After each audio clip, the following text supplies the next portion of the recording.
Hi, Damien. This is Andrew Taylor, and I am recording my guide or my tour of my Unveiling of Britain project, which is a metadata semantic browsing tool.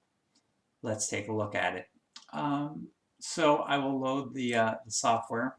Well, it's not. It's built on the Library of Congress's ViewShare tool, which I'll click over there first. So this is, it's interesting that it doesn't seem to be working in your region.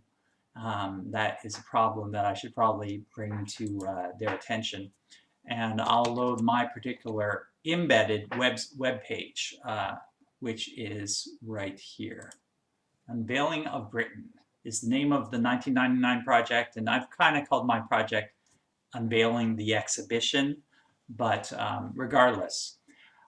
Sometimes it takes a couple loads to load all the little symbols, and all I do is refresh it in those situations. Press the refresh button a few times.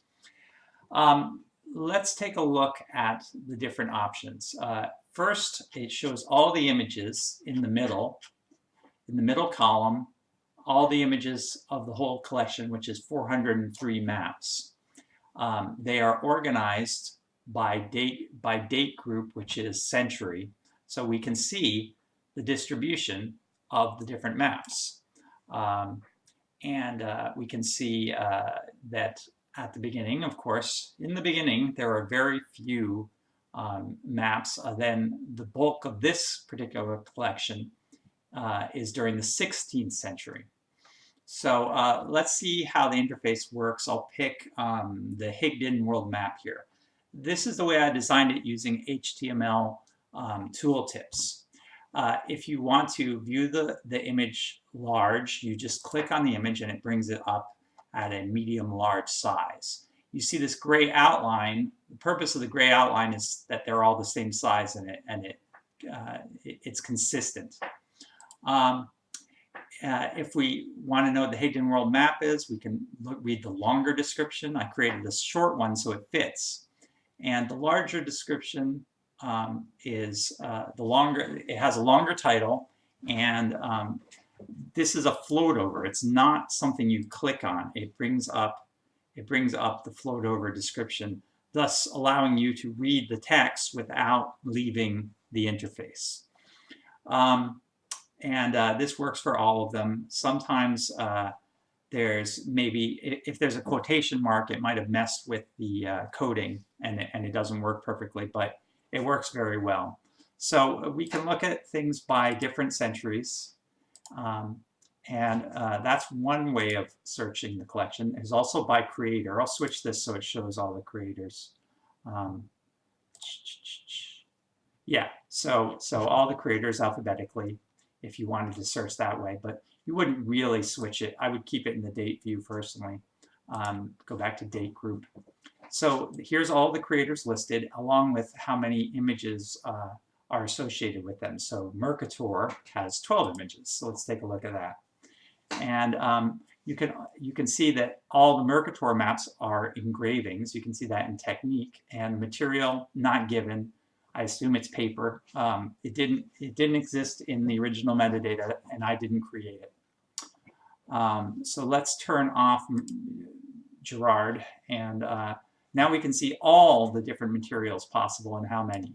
There's a lot of tempera images created with tempera and or on tempera. I guess that's the material. I haven't analyzed everything. It's a metadata project for me, metadata. So technique, we can see that 103 were engraved. Most of the images were drawn. Now let's go to the other side, and we can see the extent of view, which is a grouping I created. So you can see that most of the images are middle-sized views of a county. Larger than a county is called region. So that would be more than one county, but still within the country. Then international is any view of an entire country or many countries. And there's 106 images that fit that category. Local, let's take a look at local. Local is smaller than a city. So you can see here, this is a castle, and I have no idea what that is. I want to know. I click on description, or I go to the float over and I can read about it, which I think is amazing personally. So, it's, like I said, it's view share, but optimized by myself. Reset all filters. We can see I also have a map, which only includes the maps that are of areas within a country and only showing the UK area, because I do not want to have a tiny view with one item from the Middle East. I mean, there's no point in showing that on a map. So if we click on this one right here, which is targeting Derbyshire, we see that there are 3 images of Derbyshire. So there's one by this guy, Vandenkier. There's quite a few by him. And Christopher Saxton, who's famous. And if we want, and the description works again, we can read about it here. We can zoom in closer. Let me do that. I'll zoom in towards that very area. So here's Oxford, Oxfordshire. And the clicking works in this screen, just the way they designed ViewShare. And so it brings up the map, and we can look at it full size. And up here you see there's a close button, so we can close it and then close it again. So it gets a little complicated when you're zooming through different little pop-up windows, but you see it works. Interestingly, England is rather poorly represented because I believe it's because the maps director at the British Library was publishing a book called London, A History in Maps, and so he did not include every jewel that they had on London. So once again, it gives us a sense of where the maps are located. And for instance, for me, I'm Scottish. I go up to Scotland and there's very little represented.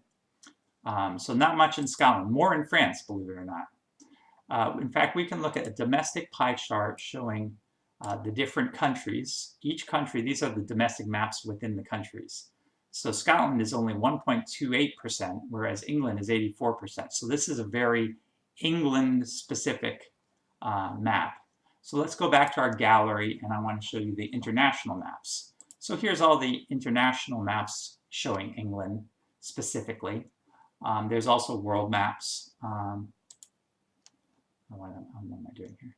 I'll turn that off. Yeah, so we can look at English Channel. There's one English Channel map. That's international in my view. Europe, all these are European maps, a lot of Portland charts.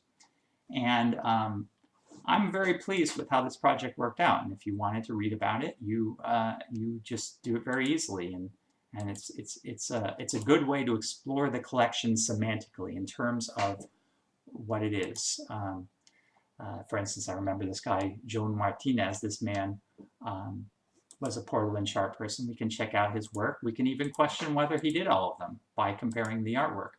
If you wanted to see a bigger image, you could go to the library's web page, and I'll do that here. And it opens up the original 1999 exhibits page on it and has a Zoomify option, which is not, it's not a very big Zoomify option, but it does work. Working is good. So we see it's a pretty close zoom. So that's an option from my interface as well, which allows you to browse it in more than one way. Mediterranean world, let's take a look at that. Turn off Joan Martinez, and let me reset all filters, and I'll turn on Mediterranean again. I reset the filters because I didn't know what I had selected. And there is only one Mediterranean map. So I wouldn't even know that normally. The thing that allows me to know that is this engine. Let's look here. Scotland, 10 maps. Only 10 maps of Scotland. Very interesting to me. And maybe to you. All right. Well, I hope you're well, and I hope you're having a good summer. Hope to work with you at some point. Maybe pick your brains, or have you do scholarly content on tech projects I'm working on, or help technically on a scholarly project of yours. I don't think you need my scholarly help, but I wish you well and have a good day.